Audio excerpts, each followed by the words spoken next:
Chud Yom Tif, Chag Sameach, Gemar Chasim Tova.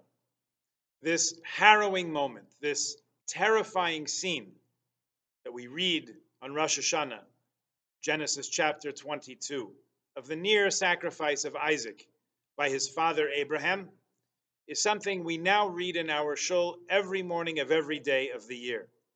Even in brief, we're given space to encounter this chilling image every single morning. And here it is, part of our Rosh Hashanah Torah reading, when everyone's in shul.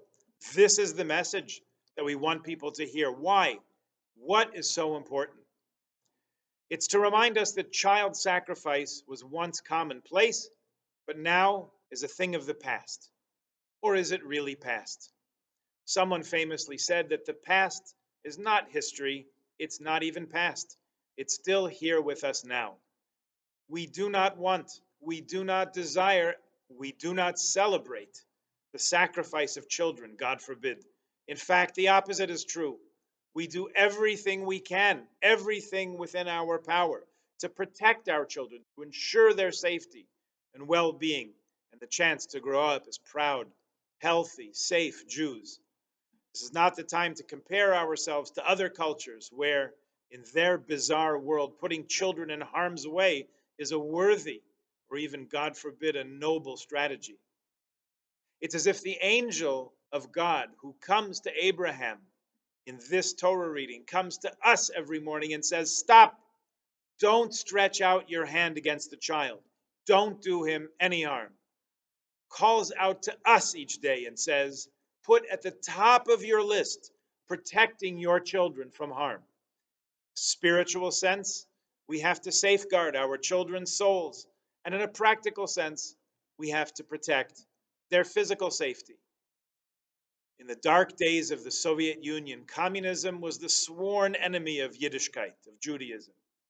Most of us remember those days, but good luck explaining to your grandchildren what the USSR was.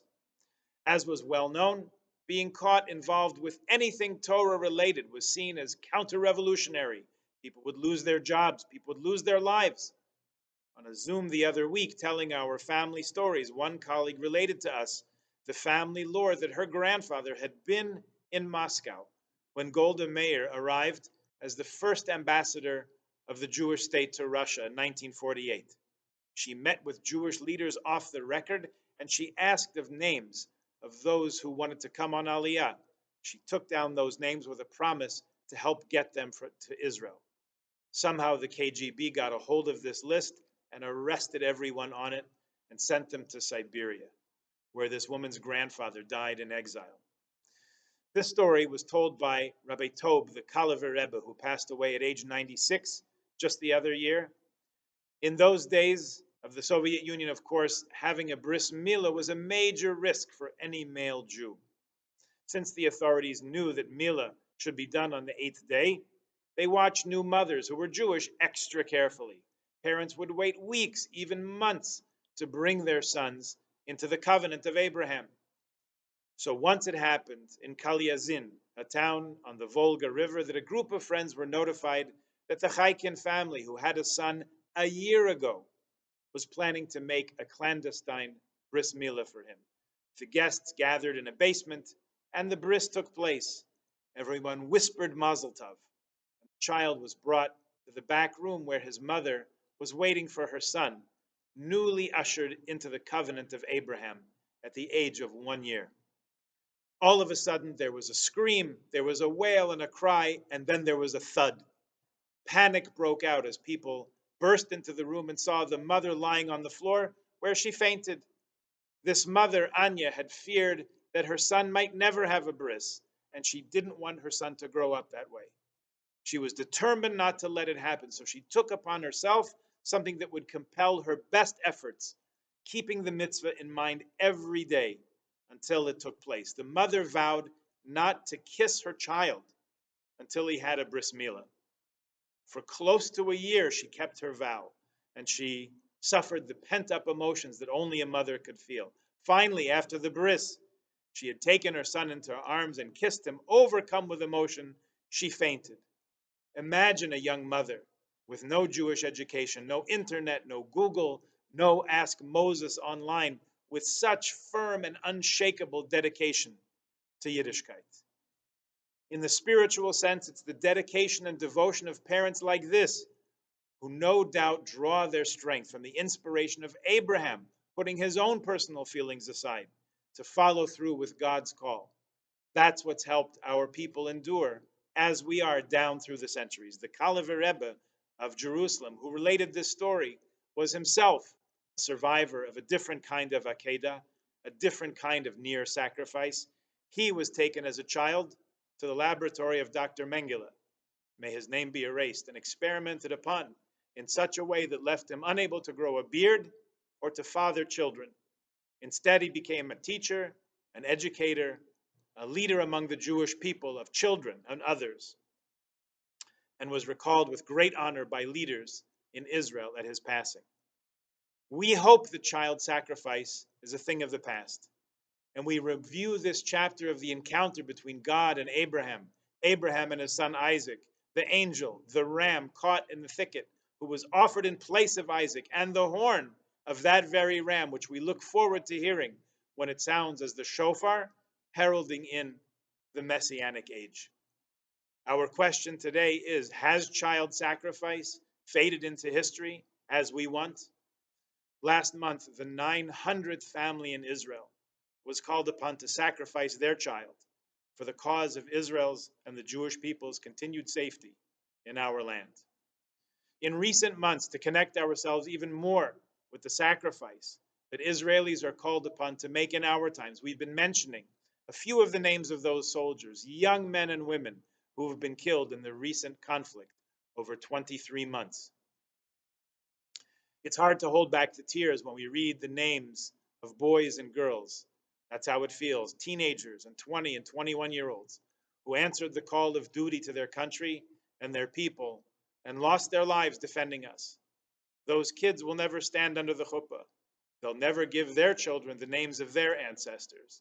They'll never delight in seeing their kids take their first steps or their first day in school. Is it any less heart-wrenching, any less horrible to imagine the families devastated by the loss of a father or a mother, leaving behind a spouse and children whose parent will not be there to walk them to the chuppah, not live to see their successes in life? We don't want it, but we're called upon to make that sacrifice. Now, as Israel comes perilously close to entering a third year of war against a horrible enemy and a warped and twisted world media, here's what we might think about as we sound the shofar this Rosh Hashanah, whereby new blessings come from God which have never before graced our world until this Rosh Hashanah. One facet of the binding of Isaac that we have not explored is where it took place. The Torah tells us Mount Moriah, and the location is a matter of interesting historical and geographical discussion. But the name itself, Moriah, is part and parcel of the name Hora'ah, teaching, which is part and parcel of the word Torah. As the sages say in Tractate Tainus, which we also learned together a few years back, Moriah, Mount Moriah, is Har Sheyatza Mimenu Hora'ah Yisrael, the mountain from which teaching, Torah, comes down to Israel. This is the mountain to which we bring our children every day, every day. Our children. Also, the child that's within us that we talk about so often. It's that child within us who asks the 4 questions at the Seder. Or maybe it's more than 4 questions. And maybe that inner child can't wait until the Seder to ask the questions. They're asking them all the time. That child within us, we also carry up to Mount Moriah. Har Sheyatza Mimenu Hara Ali Yisrael. The mountain from which learning comes down to Israel. That child, whether it's our physical child, our spiritual child, or our inner child, asks us every day, every moment, what are we willing to sacrifice to be part of the future of the Jewish people? Is it screen time? Finding a few minutes a day to take away from scrolling through the bad news of the world and find some good news, find some Torah to enrich and nourish our hearts and souls?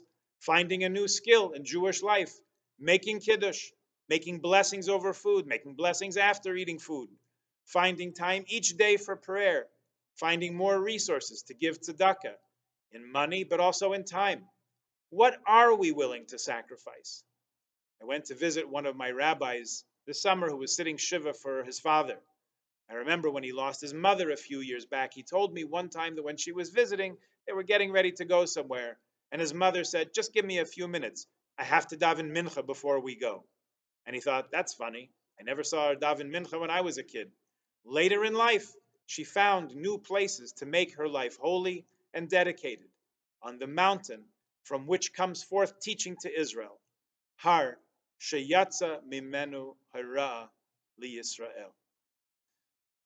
When we sound the shofar, in the course of hearing the shofar over these days of Rosh Hashanah, specifically remembering Abraham's willingness to offer his son Isaac, his only son, whom he loved, on the mountain that God showed him, Mount Moriah, Har Sheyatza Mimenu Hora Ala Yisrael, the mountain from which learning comes down to Israel. We remember the Akedah and we ask ourselves what we ourselves are willing to offer. The main thing is we should all be concentrating that when we hear the shofar, we are doing what God wants us to do, which is recognize his sovereignty over the entire universe. Surely he'll be a kind and generous sovereign to his people and grant us what we want, which is health and success for each other, that all the soldiers and the hostages come home in peace, and a sweet year for all Klal Yisrael. Gemar Chatima Tova.